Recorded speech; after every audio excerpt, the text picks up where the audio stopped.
Hi guys, welcome to Hardware Set Info channel. Today I want to show you how to remove magnification on your Xiaomi Redmi 13C.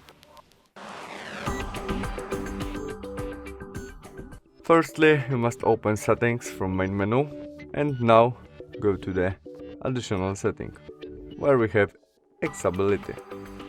Now we click vision and there we have our magnification. To turn on it, we press that and now we must switch on. Confirm by OK and we have our magnification, which position we can easily change. To zoom our screen, we press on our magnification and after that we tap on screen. To change position of our zoom, we press screen by 2 fingers and we can change position. To turn off zoom, we click on our magnification. And that's all. Thanks for watching. Bye.